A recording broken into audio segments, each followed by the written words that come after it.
Good evening, everybody. Here to talk to you tonight about Zinfandel. My name is Ian Blackburn. I host Zoom into Wine, and we have 4 amazing Zinfandels that we have circulated for our group to taste tonight. And it's a really good opportunity for me to see what's going on with some of my friends in the Zinfandel world. Some of you may or may not know, but I've been involved in making Zinfandel most of my adult career. Coming to Zinfandel when I worked at Kenwood Vineyards back in the 1990s and working with the team there, mostly from a sales and marketing standpoint, but they got your hands very dirty in the winemaking business, and that was a wonderful introduction for me.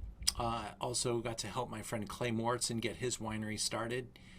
I jokingly but honestly say that a lot of that had to do with me holding a very high power hose, which is an incredibly important tool in the winemaking business, keeping things clean and moving things along and emptying things out, cleaning them out, cleaning out barrels. I did a lot of that stuff. I finally got to make my own wine in 2008, 2009, when a vineyard that Clay and I planted turned 10 years old, and he told me that I could make a wine off of that vineyard. And that's how I started my brand called Beekeeper. And we only make Zinfandel, and we aim to make the best Zinfandel we can. We've learned a lot, and we're 10 vintages in, and we've had some amazing things happen along the way. So getting to check in on the Zinfandel marketplace and taste some of these beautiful wines with you tonight is truly a pleasure. And let's get started. I'm going to start by removing my video obstruction here because doesn't like my choice of clothing. So I will get rid of that.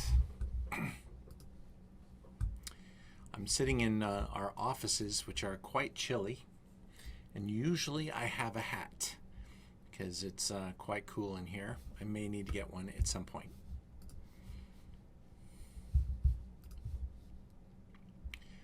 So Zinfandel.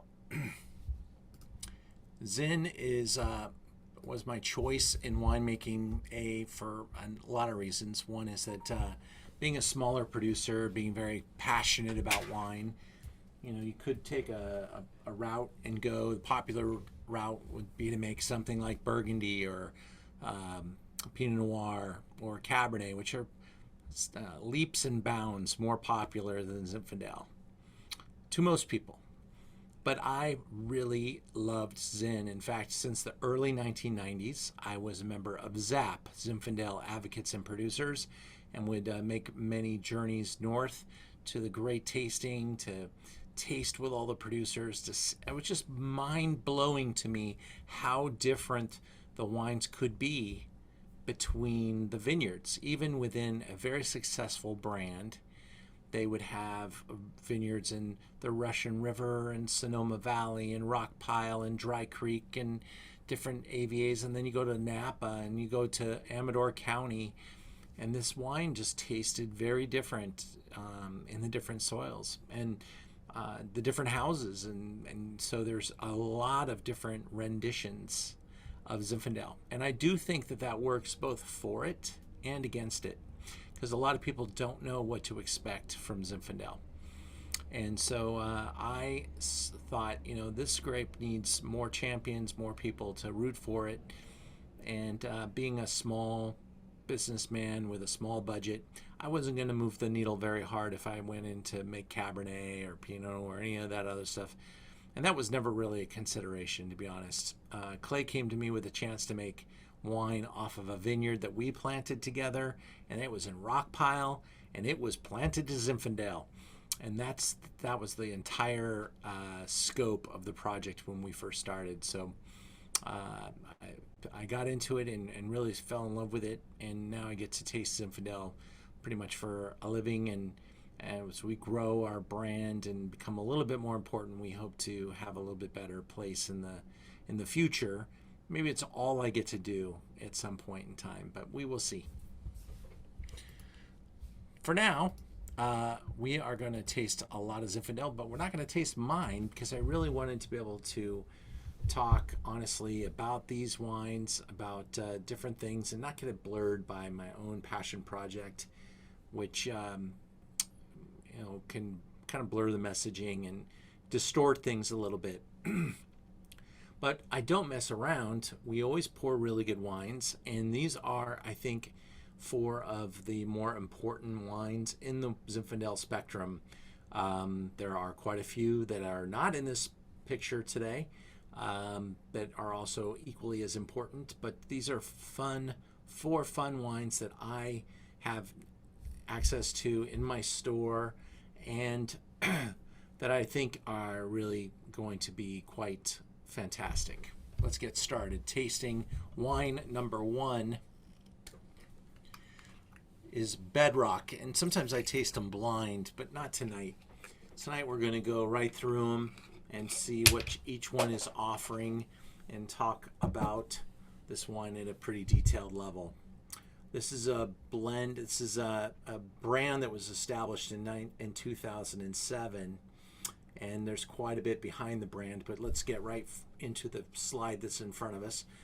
It's an old vine Zinfandel. It's a 2020 vintage, which we're going to talk about a little bit tonight. It is 85% Zinfandel, and then the blend of other, call them, they often get called black skinned fruit, or sometimes even call the wine all blacks. This is Zinfandel, Carignan, Mataro, Grenache, Alicante Boucher. And I will tell you, I've never heard of Oban or Orbio and many others, but if there's anyone that's going to figure out what they are, it's the guy who makes Bedrock. This is Morgan Twain Peterson. He is Joel Peterson's son. Joel Peterson, founder of Ravenswood, a absolute all-time awesome producer, and sold Ravenswood a long time ago, made a good fortune selling Ravenswood, which is always, to me, like a wonderful story to hear. Someone made money making and selling a Zinfandel brand. God. Okay, anyway. Morgan Twain is a brilliant dude and filled with passion, and he is the gentleman on the right. His partner in business on the left in the picture with the beard, and they absolutely work like peas in a pod, and really have a fanatical passion for healing vineyards, maintaining old vine sites, improving their feasibility, and really delivering on the Zinfandel message. Now, I've also been very spoiled because his brand is called Bedrock, and mine is called Beekeeper.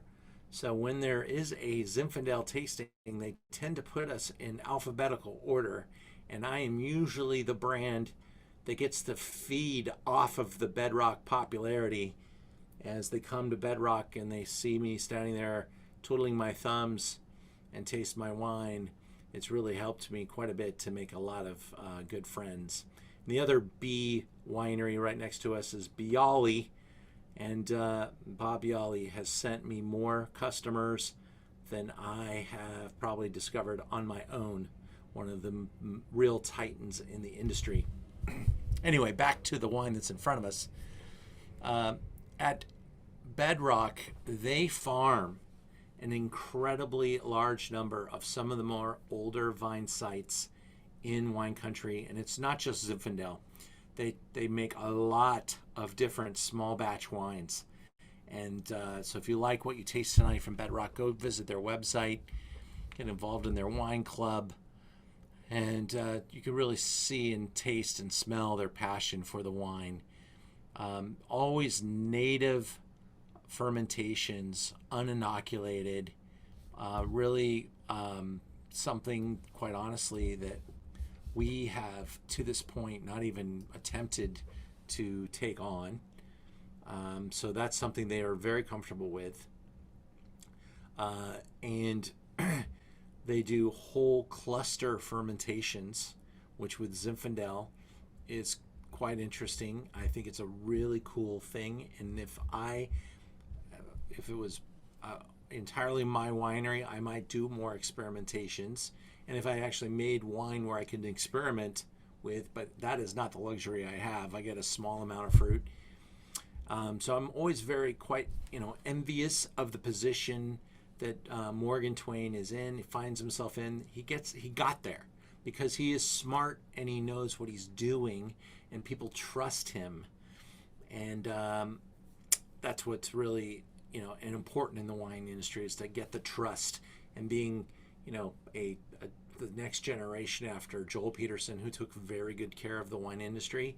That's going to get you a lot of introduction and a lot of open doors. And Morgan knows everybody that's up in Sonoma County, and they know him. So let's taste this wine number one, which carries quite a bit of behind it, because this is the 2020 rendition of this wine. And I want to say that in 2020, a lot of producers could not make their wine. And that meant a lot of growers weren't going to get paid. So Morgan said, that is not good for our industry. We are going to make a wine and we are going to pay our growers that needed to get paid. Now, some growers have grower insurance, and it was probably better that they took the insurance plan and got paid for not even picking your fruit. You're not even allowed to pick your fruit if you have grower insurance and you're going to use it. So he went out to his guys and paid them, and did everything he could to mitigate any issues with the 2020, which the problem, of course, we're talking about smoke taint and smoke problems. And he put all of his old vine vineyards into this wine. Now, the thing about smoke taint, and me in particular, I know only what I've read. I haven't worked many smoke fire vintages. I've never had to make wine in a smoky vintage. I did not make a 2020. We had that insurance program that paid us not to make wine. Well, it didn't pay us, but it paid the grower, and that therefore the grower was getting paid, and that meant I could come back next year. Smoke doesn't always rear its head in the nose of the wine in the first few years. We don't know, years down the road, will there be issues? I did not talk to Morgan prior to this tasting to ask him if he did anything additionally to this wine. There are some treatments that some wineries take. There's also a process called reverse osmosis that is thought to be able to address smoke taint issues as well. There might even be some cone spinning, which is quite expensive, to remove some smoke taint particle. I doubt many producers took such steps and just more or less trusted their own palate and figured out if the wines were going to be issue impacted. Now, this wine sells for less than $25. His old vine wines that he put in here, they often sold for north of $40. He didn't make those wines. He just declassified everything that he needed to buy to support his business partners into this simpler wine, meaning he's going to take less money. It was more of an exchange just to keep the ecosystem healthy. A really amazing step. I bought this wine quite frankly just after hearing the story, and I knew if he put his name on the bottle, it would be something really good. I think I got to taste this when I poured the jars. This is what we do for our tasting kits. We fill these little jars and send them out. I'm going to tell you what I smell now, and it's just a beautiful blue and black fruited nose, plum skins, blueberries. Some wonderful, pepper aromas. These are classic Zinfandel references, and that's what he's aiming to make here. Something that can also showcase the character of these old vine wines. And old vine wines just have this extra plush layer of complexity, density. They often give you very little fruit, but very high quality fruit with these very wonderful plush tones of blue fruits, that blueberry, boysenberry type of stuff.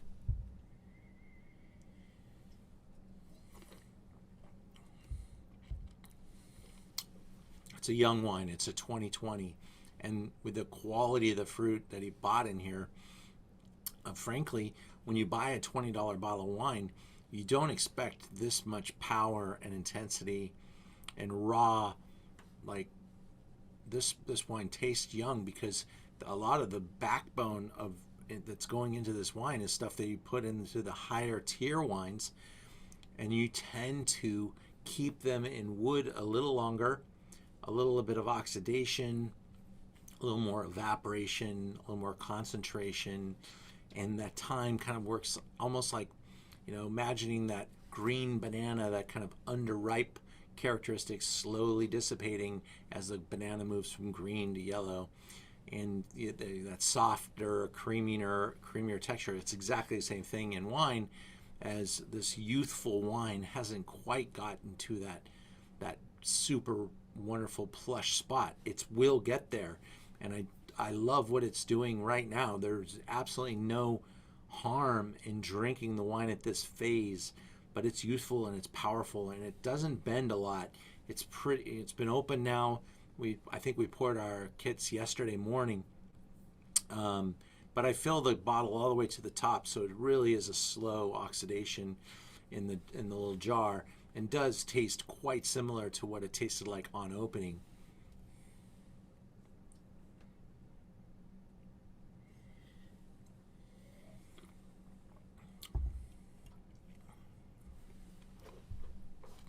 Really good,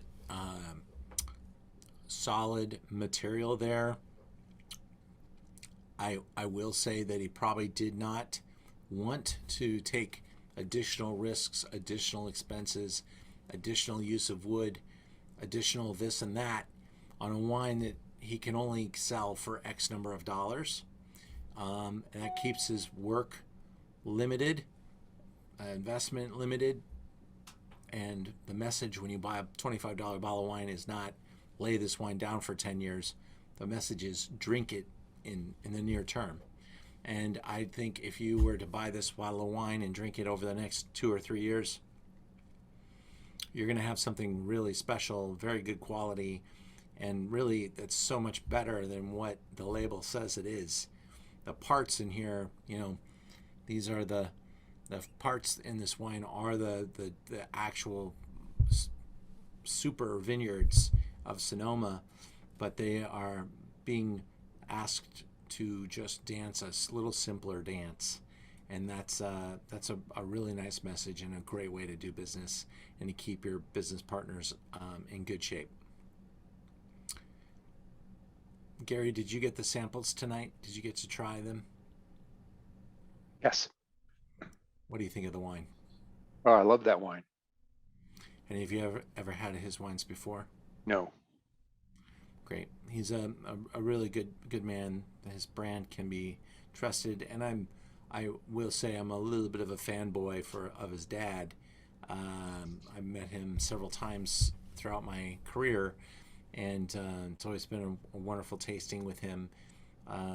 His father makes a new label that really gets a chance to kind of showcase his his winemaking prowess, and I think he's also able to take a few more risks today because that's where he finds himself. The wine brand is shown on my Merchant of Wine page. It's called Once and Future, and he's working in this bottling with the Tedeschi vineyard, which has vines that are plus 100 years old. And he does some stuff here that is mind-blowing and gets a perfect 100 score from myself and 95 points from Vinuous. Absolutely a stylish,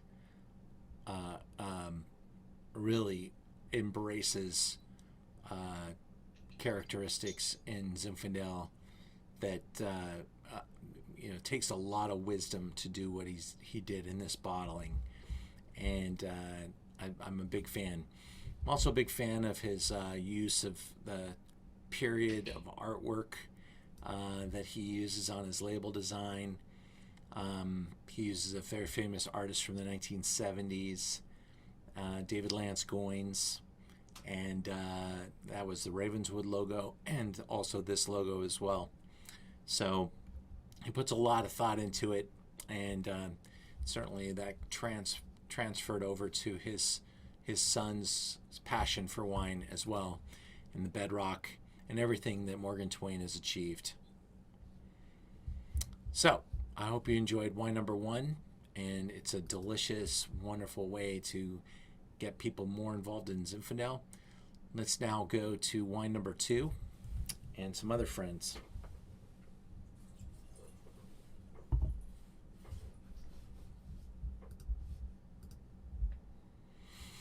The brand is Martinelli, and if you talk to almost anyone who makes Zinfandel in Northern California and you ask them where they got their vineyard or their vines, they'll probably tell you that it's Martinelli clone, because they own some of the great old vine vineyards in Sonoma. And most of us, when we go to plant our vineyard, we work with what's called meso selection. We'll go into the vineyard and we'll look for the best looking vine and the vines that produce the best fruit. They tend to have a structure and a stance and a kind of a charisma to them that, like, you're looking at it going, that is a sexy vine, and you want to take the cuttings from that vine and propagate your vineyard from those best vines. And that's how vines continue to go until today. And a lot of Sonoma County was planted with Martinelli clone. And they have a couple of very important vineyards. One's called Jackass, and the Jackass vineyard is thought to be one of the great vineyards of all time, some of the oldest material out there. And this particular vineyard or bottling is actually made from younger vines off of the Martinelli treasure trove of vineyard holdings. It is a Russian River appellation wine, and Martinellis do grow a lot of fruit, and not just Zinfandel, but Pinot Noir. I think they also grow some Syrah, and so they make a little bit of wine from their sites, but they do sell quite a few of their vineyards. Hey, Ian, can I interrupt for a second? I apologize. The second wine is the Martinelli or the Limerick? I apologize. It should be the Martinelli. I'm going to double check real quick. Hold on. I'm sorry. I may have skipped ahead there.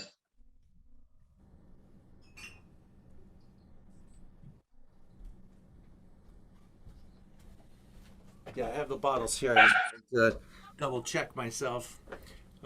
Bedrock was number 1 and Martinelli is number 2. Thank you.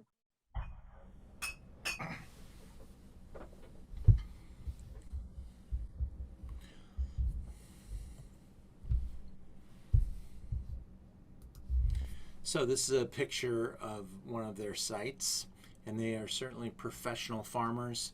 And in the Zinfandel vineyard of today, which, a lot of these vines were planted quite a while back, so the use of modern technology and canopy management isn't exactly where old vine vineyards are going to showcase. They tend to be bush vines.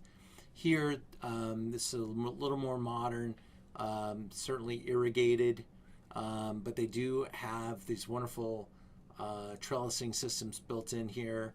The vineyard's got some grasses and probably planted with all types of different plant life in between the rows.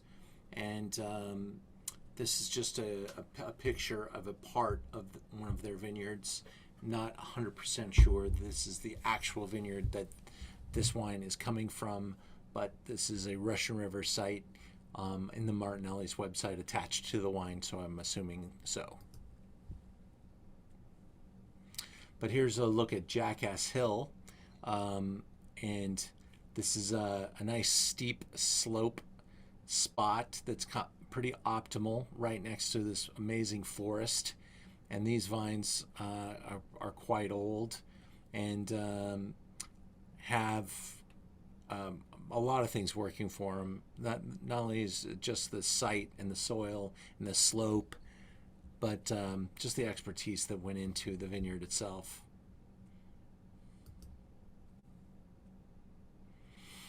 And if you want to look at their bounty of vineyards and some of the names that go into their brands, you might see these names on other people's wines as well.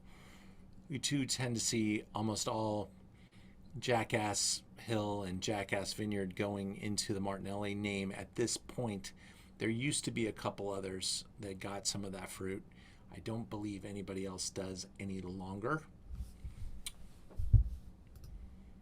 If any of you know differently, please let me know. But they also have some really amazing Fort Ross Seaview vineyard holdings, and that's where they're going to grow Pinot and Chard, as well as in the Green Valley, Russian River, Pinot and Chardonnay growth there. A lot of Zinfandel holdings in the Russian River, but they also grow some Pinot and Chard there too.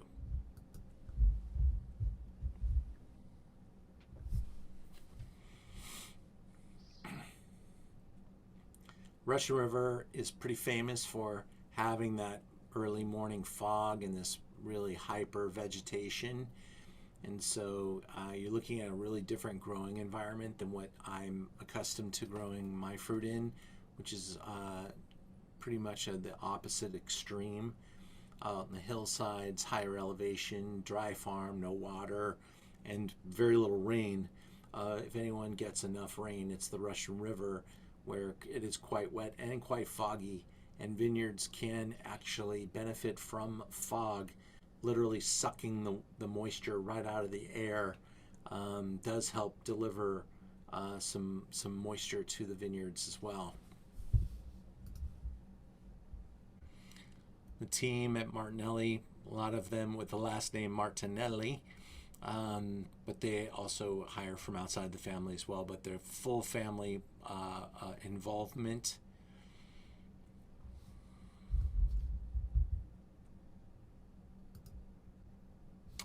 And now let's take a pause and taste this Vigneto di Evo Zinfandel 2019 Russian River.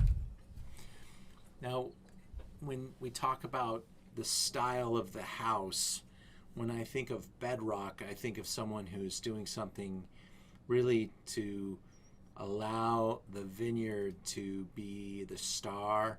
The winemaking is very classic, not a huge amount of risk, but very natural type of winemaking processes. And there's certain expectation with bedrock that it's going to stay within the lines.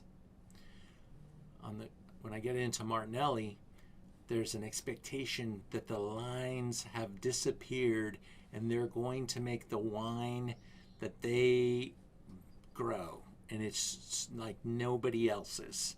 And we go from a bedrock having alcohol 14.4 to this wine saying on the label that it's 16.3. Wow. And this is their young vine. And I have had Jackass and other vineyards that I'm pretty sure basically the 16 numbers just kind of ended up on the label 16 something, but there's still maybe even a gram or 2 or 4 of unresolved sugar in the wines because they let these vineyards get ripe, and they like to showcase the full ripeness, the full force of the vineyard holdings that they have. And they can do that because they have such important vineyards, and the vineyards just allow them to show that type of style.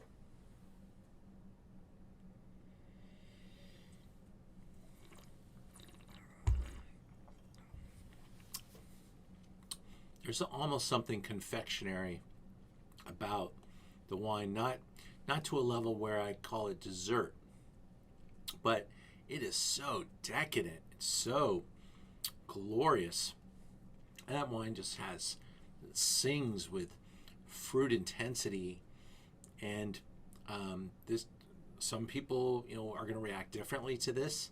Some people will react just to the alcohol itself, but the style that they present is really significant, and I dare say this is just super likable, and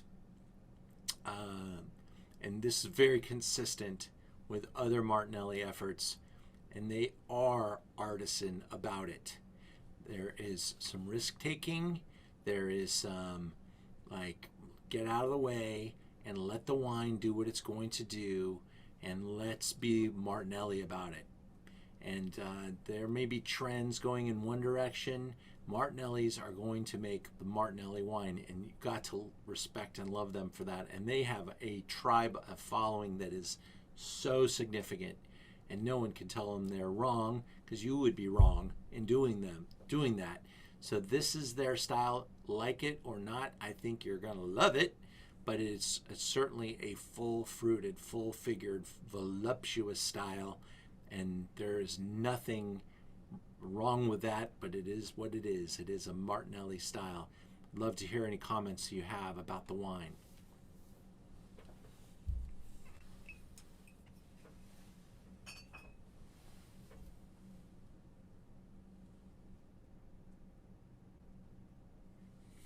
The nose is really, really deep and dense, and it's got this berry pie type of note on the, certainly baked.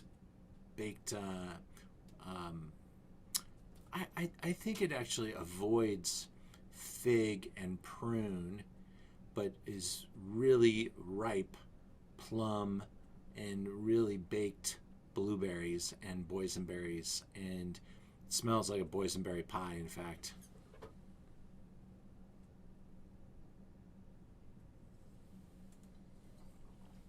Here's what's significant.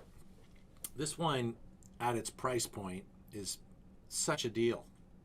It comes in less than $35 a bottle, and I do think that soon, when I reorder again, it might be $36 a bottle. There are some pressures going into this next vintage that are taking prices up, but at $36, this is about a third of the price of something else from the family. Most of their wines do tend to have 3 figures on them, like Jackass. It's well over $100 a bottle, and might be approaching $200 a bottle. In the Zinfandel world, that's pretty significant. Ian, I have a question. Yes, ma'am. I'm not really familiar with Zinfandel characteristics, but would you say this has a bit more tannin? And I thought I smelled a little tobacco. Am I making that up? Oh, well, It's very subtle. yeah, I get lost in the fruit tonality, and keeping that in mind. I do think that Zinfandel has tannin, and I do think that some producers, maybe even with the bedrock style, kind of embracing that tannin.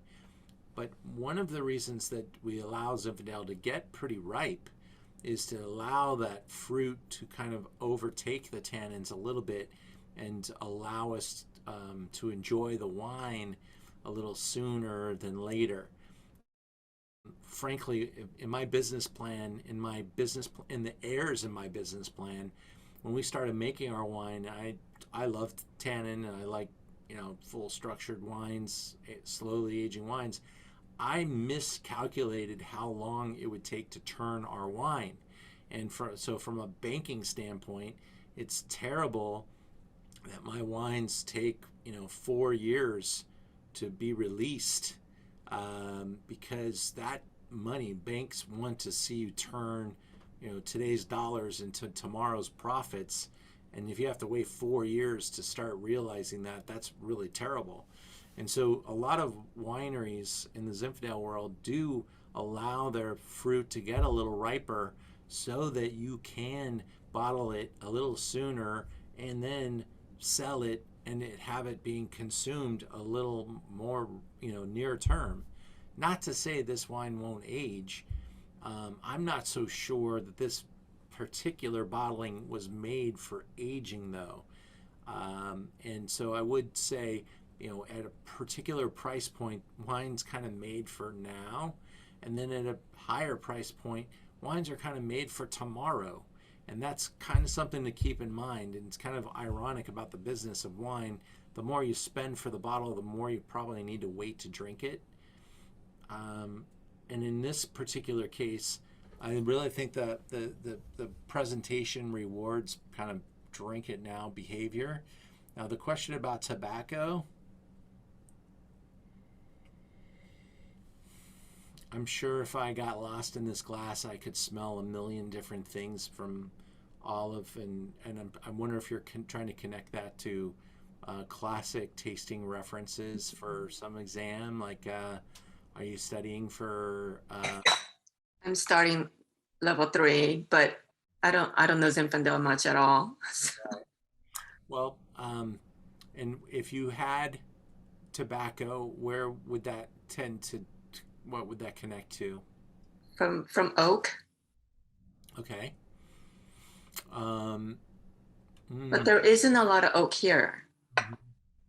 I do think that the Zinfandel industry tends to use a good amount of wood on the wine. They definitely put this in a wood barrel, but I don't know about the age or the platform. With the barrels being older wood, and I'm sure that is the case in a bottle of wine that sells for around $32. You probably aren't getting that same imparting of flavor from the wood barrel. But I do get a little bit of that baked vanilla that you would get from a wood barrel. And I do think they use mostly French oak, but I'm not quite sure. And the notes that we provided did not have that in there in the texture. But we could go to the website and take a look. Let me do that because I have it on our website. All these wines are wines that I carry in my store, and my store notes tend to be better than sometimes what they even have on their own website. So let me see.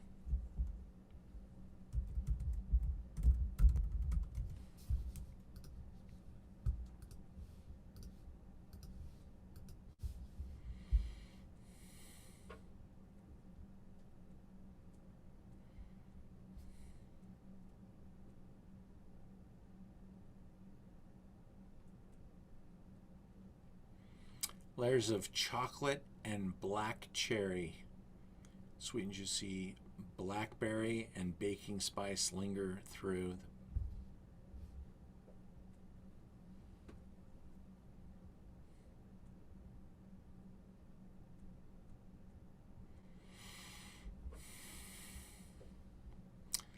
They do not submit their wines for critical review. So sometimes when I get wines like that, I actually review them myself. I don't necessarily do that to sell wine. I do it to tell you why I bought it. And and also my thoughts about the wine. So my review here It's fairly basic, but juicy black fruits and dark berry fruit, clean and pure with balance and character. A lot of wine for the money here. And then I talk about the color, aromas, body structure, overall. I think there's a score missing. Something wrong in my note.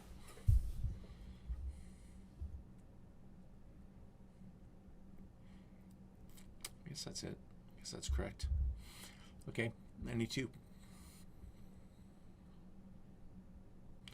Doesn't make any comment here about the wood. So I believe your comment about not smelling a lot of wood is probably pretty accurate, because they're not making a statement here saying that it's 25% this or that and how long. But certainly some use of older wood is expected on my side here with this wine. $31.95. That's a lot of wine for $31.95. Let's go back in and taste wine number 3.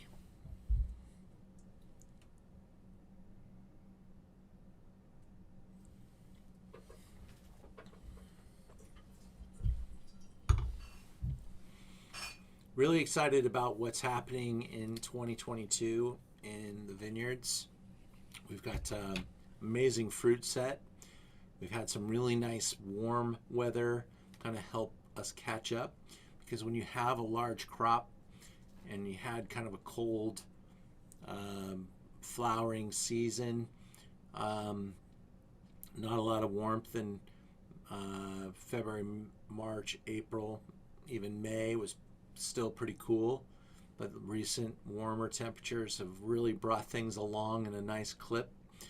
And you get into July and you got a lot of green fruit. You might start to harvest some of that green fruit to reduce your yields and allow things to catch up, because you want things to cross the finish line. But I think that this recent warming spell that we've had for the last month or so has really given everyone a lot of confidence to go for it this year, because wow, are the wine coffers empty. Everybody's running out of wine right now, and they want and need a big vintage. And go back 10 years, and we had a huge 2012. Go back 10 years before that, we had a really nice 2002. So there's something to that in the 10-year cycles, and they know that 2023 it tends to be a warmer cycle in 23 and the 03 and 2013. We had a big 13, but not so big in 2003. So I think they're going to go for it with 2022, with growers really going for growing as much quantity as they can get. 2021 was pretty small. Very good quality, but very small.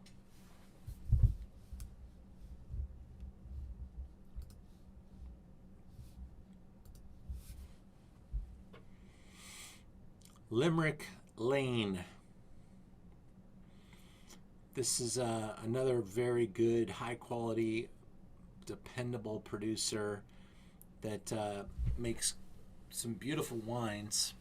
But this is another 2020 wine. And in this particular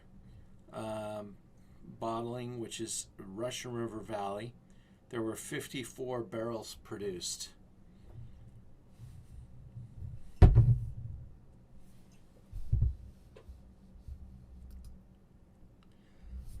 Here is Jake Bilbro, really a fantastic guy, and his family.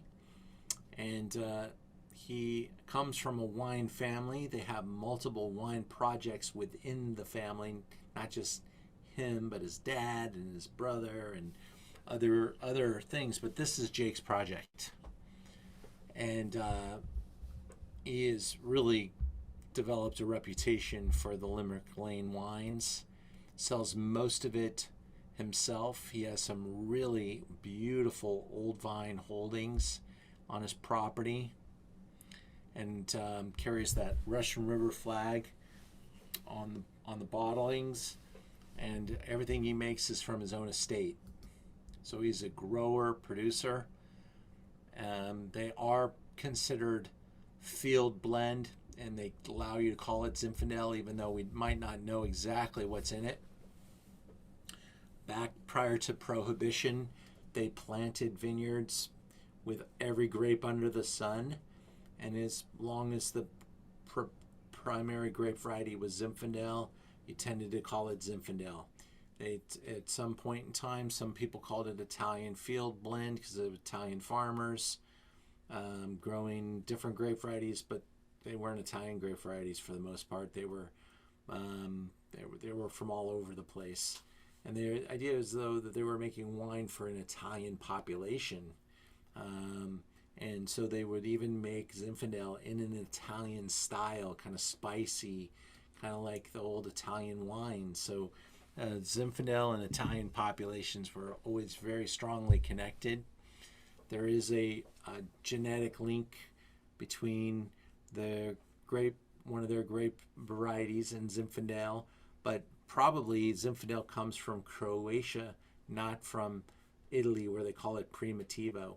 And in today's Zinfandel world, there is a Primitivo strain that you could plant if you wanted to call your wine Primitivo. And in California, I think you have the latitude to be able to call the wine Primitivo if it's from the Primitivo variety, or you could call it Zinfandel. And maybe make a message on the back saying this is a blend of Zinfandel varieties, Primitivo and da-da-da, or maybe you don't even say anything. But you have the luxury of calling it either Zinfandel or Primitivo if it's Primitivo strain.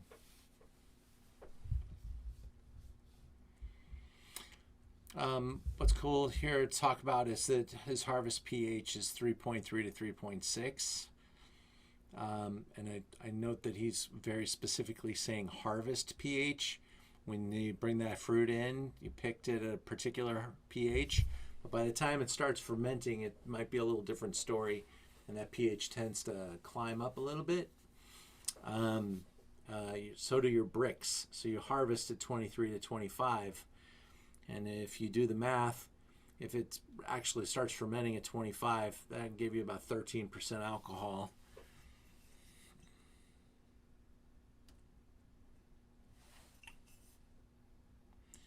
The alcohol here is 14.9. So that alcohol climbed.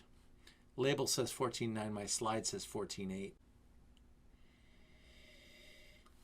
18 months in 5% new French oak barrels. So very little new wood inputs on this wine, but 100% French oak. 100% destemmed as well. So here, Jake actually adds to his aromatic set of tasting notes blackberry, dark cherry, violets, and tobacco leaf. Back to your tobacco note.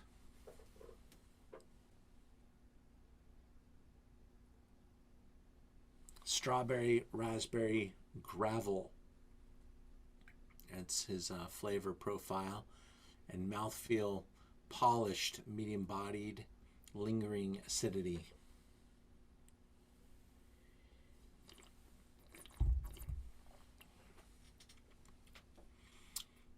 This is a blend of his different vineyards: Limerick Lane, Banfield, Collins.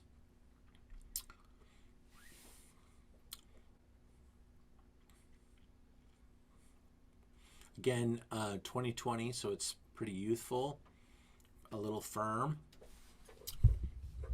His style, obviously different from the Martinellis, different from Bedrock, but a beautiful fruit statement. All Russian River Valley vineyards, and I think all of these are Old Vine vineyards. I know the Limerick Lane estate is Old Vine. Banfield, I'm not 100% sure of, and Collins, I'm not sure of as well. Sedoni and Ponzo, I've walked those vineyards, and they are definitely Old Vine vineyards. His vineyard is comprised of 16 blocks that are either dry farmed or minimally irrigated. They're all farmed organically.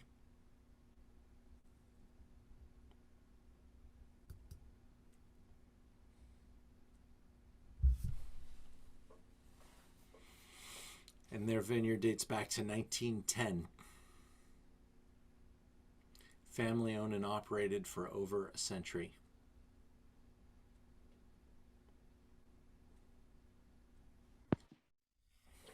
Ian, if you go back to your previous slide, is that the field blend? Basically that that breakdown? You know, I don't believe that he's using all these varieties in this wine. I think he makes a little Syrah blend, probably Syrah Mourvèdre. I believe in this particular wine he's using Zinfandel and other varieties, but I don't think Syrah and Mourvèdre are part of them, or Grenache are part of them. I have not ever heard him talk about him using Rhone varieties, but I know that he makes a Rhone varietal wine at the winery. Oh, could you? Absolutely. And in my own Zinfandel, I use a good amount of Petit Syrah.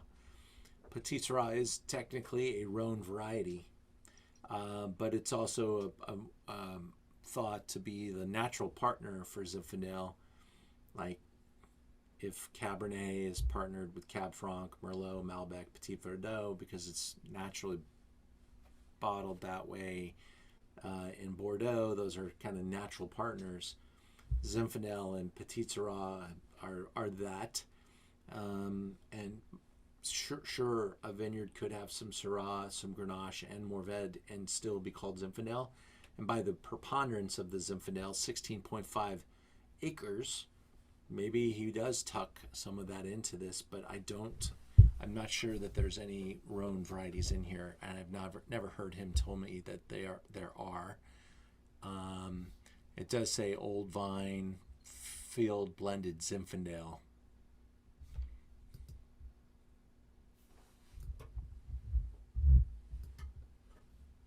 Good observations, though. Always have a smart crowd on the Zoom Into Wine show.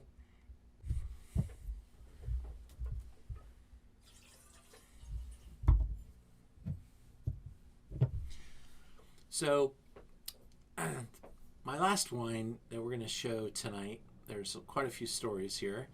But first, let's get to the wine straight ahead as I can. This is Black Seer Zinfandel from Howe Mountain. So here we're departing Sonoma, traveling about 45 minutes due east to Howe Mountain, which is its own subappellation, one of the 16 subappellations of the Napa Valley. It is grown at altitude. In fact, the Black Sears vineyard is very special at the very top of the Howe Mountain appellation. I think it's like dead center in the middle of the Howe Mountain appellation. And I'll hesitate to tell you any more at this moment, just so we can stay on the wine. But when we look at the Napa Valley AVA, you can see where the Howe Mountain appellation is, up near Pope Valley. Angwin is the local town. And look at this vineyard map my team found. Did they give me an arrow? They did. They gave me an arrow. Look at that. There's Black Sears right there. I believe in the altitude game, they sit around 2,000 feet in elevation, which is about the highest point. And there is, I'm looking at this map, really enjoying it, but I don't see the demarcation for the Turley vineyards, and I'm wondering why. But basically, the story I was trying not to tell is that the Turleys bought some black sears back in the 1990s. They loved the fruit. They loved it so much that they bought all the vineyard around it. And in fact, they circle the Black Sears vineyard. So to get to Black Sears, you actually have to drive through the Turley vineyard to get to Black Sears.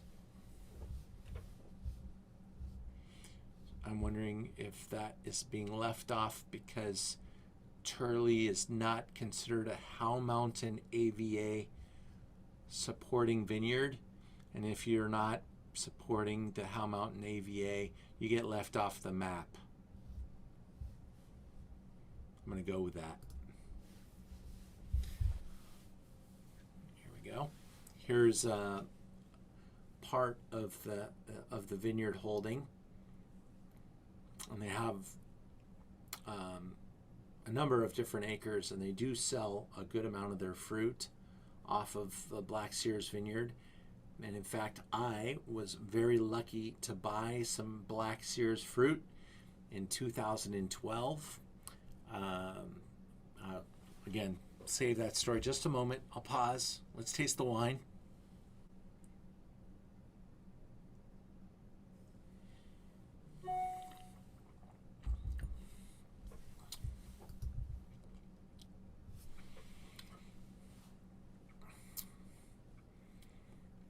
This is benefiting from a number of things here. First is it's a 2016, and 2016 was sensational. This benefits from it being Black Sears estate, which is sensational, and their winemaker, Thomas Rivers Brown, is one of the rock star winemakers in all of wine at this moment. He makes quite a few wines under his tutelage.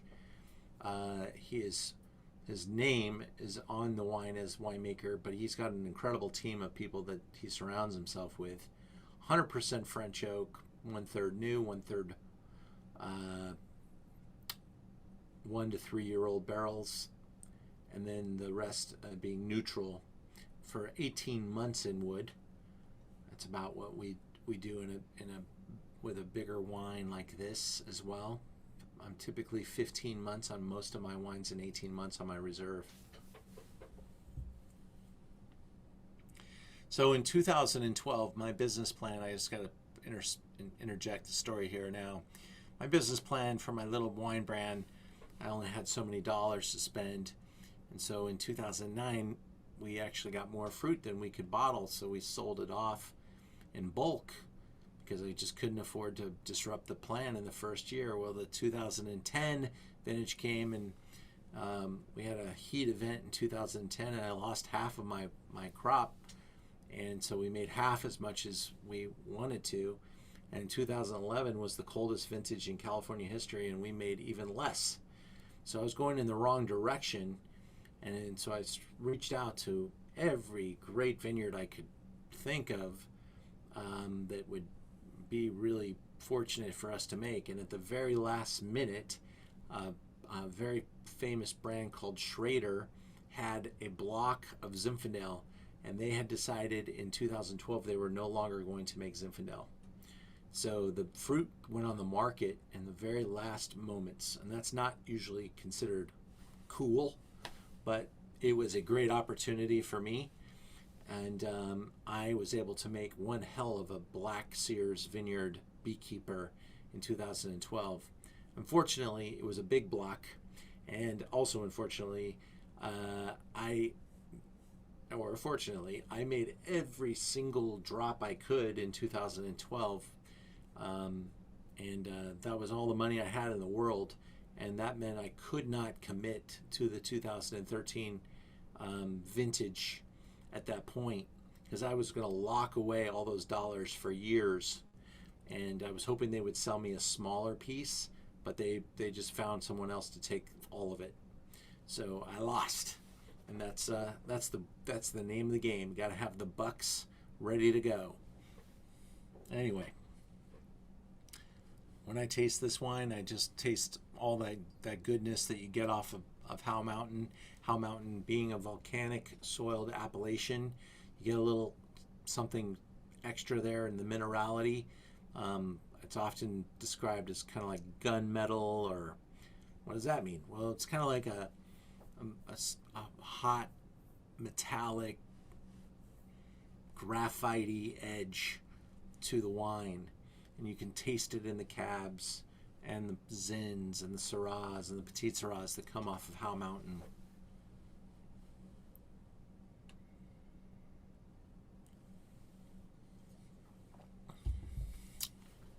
Love it. It definitely carries a certain cachet. There's the family. Ashley is the person and her husband. He's the grower. Ashley's the business team partner. She's the Sears family connection, and it actually was the Sears family was part of the Hain family, so they all kind of know each other up there. This is some of the oldest Zinfandel material in Napa Valley. Now that Black Sears carries a little different price point, and I would say, someone who bought the fruit, I know what they were asking at the time was a lot of money. I can only imagine that now they're even asking more. But they sell this wine for $80 a bottle, and they own the vineyard. So if you buy the fruit, you're going to buy it for whatever their costs are plus, and you're probably going to be making a wine that's going to sell over $100 a bottle. But this is pretty noble stuff. Black Sears, not very well distributed because they sell most of it through the winery and their wine club. I get a little bit, and I have a little bit. I don't think I was sharing that slide with you, but there's the slide I was looking at when I was talking.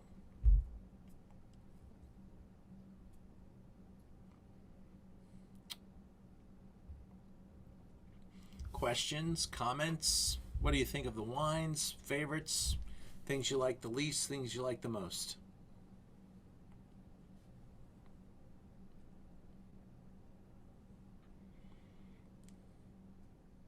Susan, do you have guests over?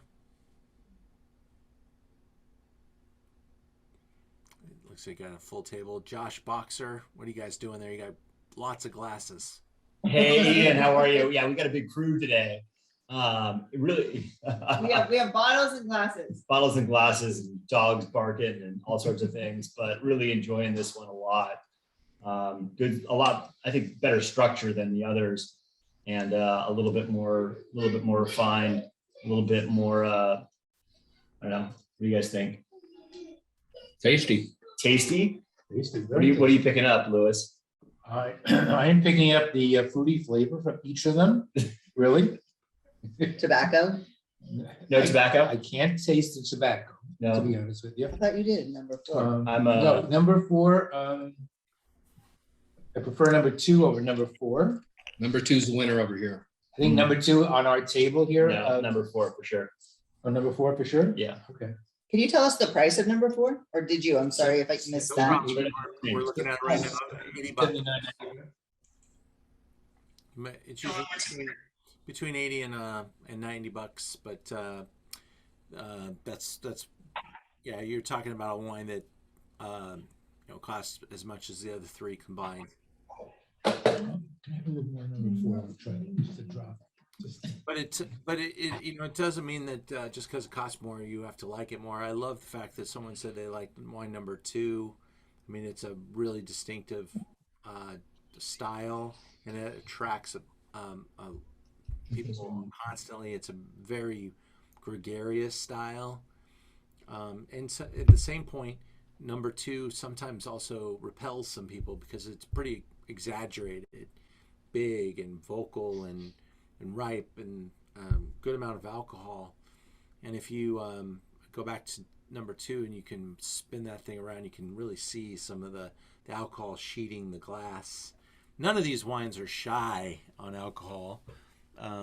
This wine, Black Sears, comes in at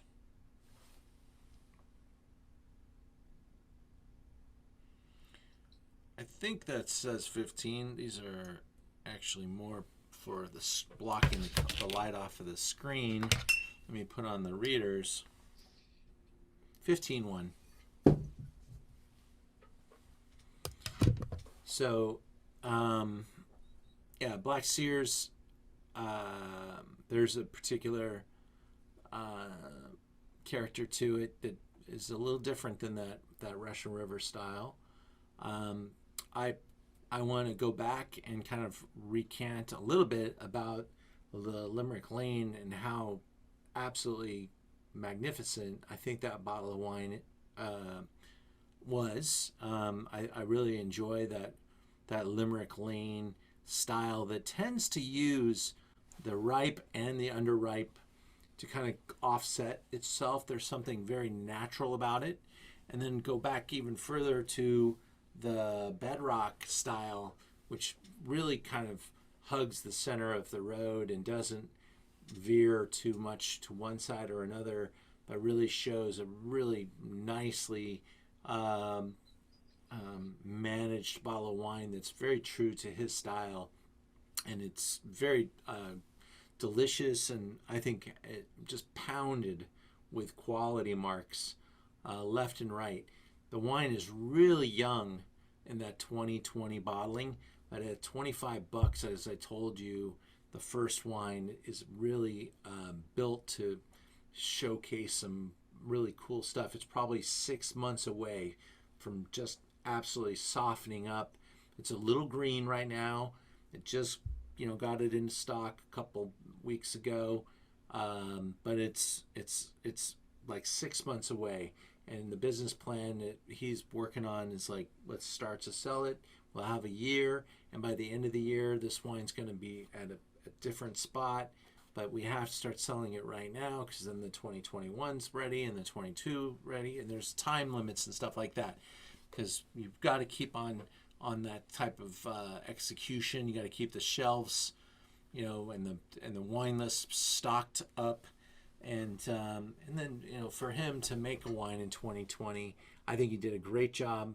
I don't think there was any mitigation that he used, because that's just not him.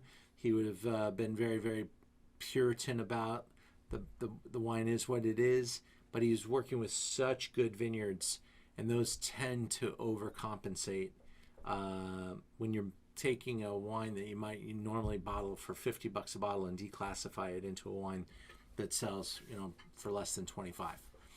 So lots of really cool notes in each of the wines. I love how different they each are. There's something in there for everybody, and I think that's why I love Zinfandel so much. It's not like if we did a Napa Cab tasting, I've often heard how similar many of them are, as they all kind of approach perfection, and that's where Napa Cab has gone, whereas Zinfandel is so much more of an artisan wine made with such different thought processes and ideas and vine ages and sites. You don't see a lot of Cabernet growing off of high altitude hillsides off of bush vines that are 100 years old.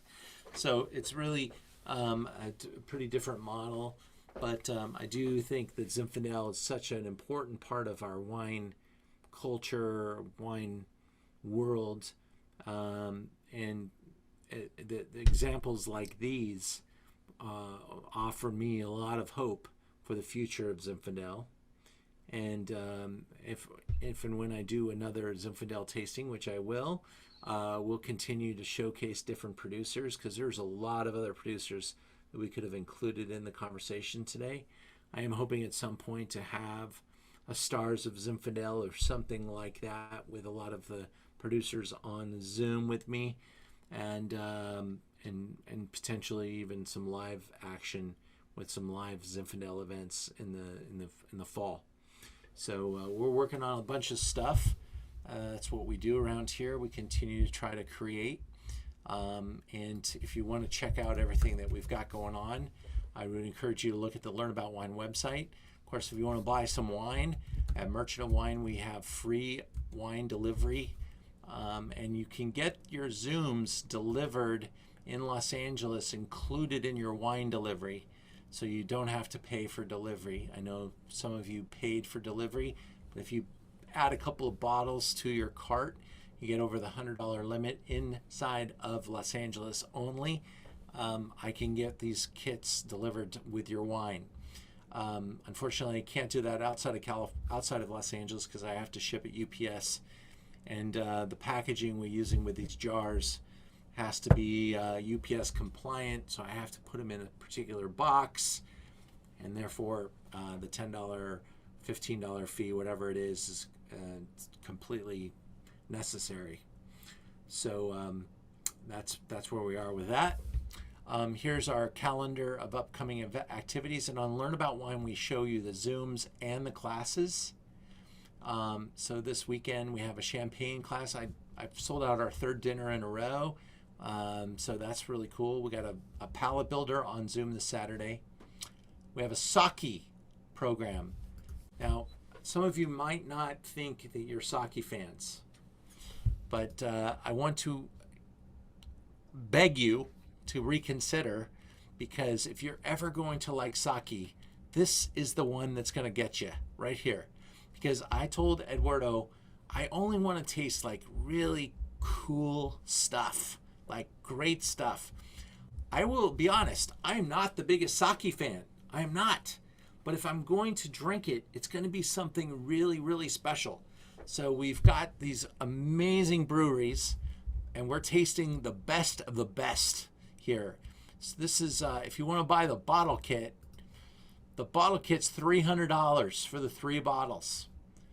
Just do the flight kit, $40.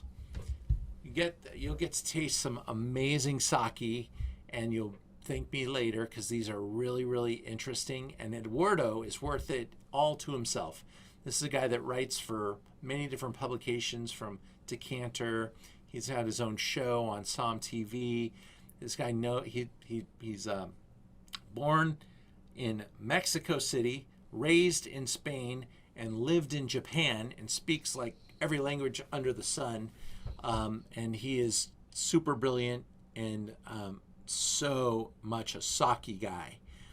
So he works for this really cool sake portfolio that's bringing in cutting edge, top end, not the volume sakes, but the artisan stuff. And that's what we're going to be tasting.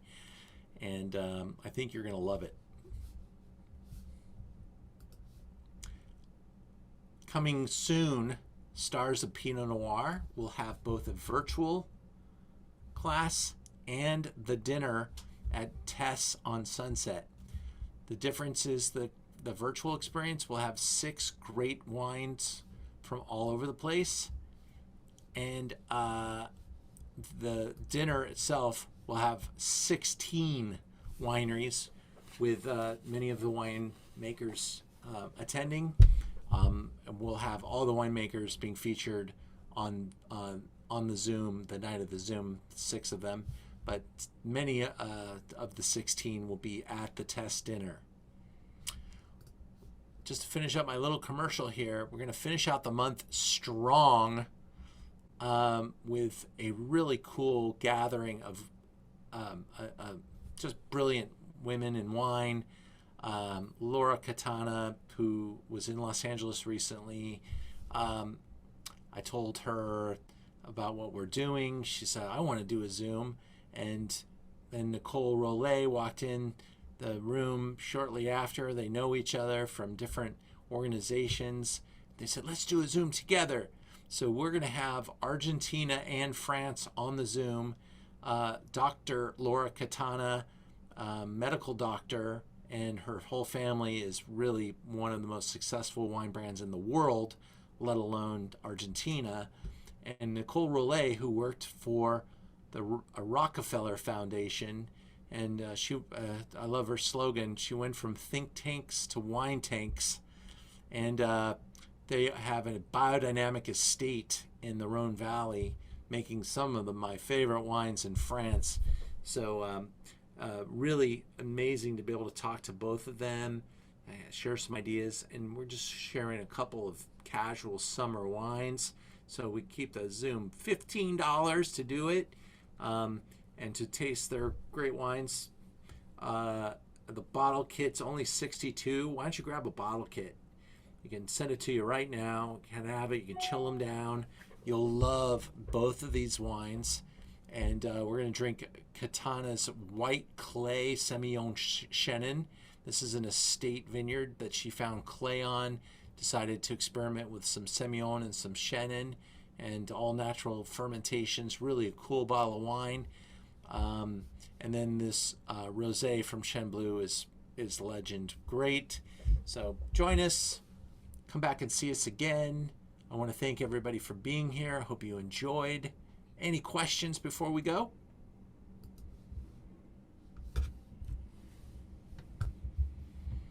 Well, if the crowd doesn't have anything you want to say, I just want to thank you for being here, tasting the wines with me, letting me talk about Zinfandel, let me taste these amazingly good wines. I'm in such a much better mood now. I got to tune in and see how my Dodgers are doing. Everybody have a good night and go Dodgers. Thanks, Ian. Bye, everybody.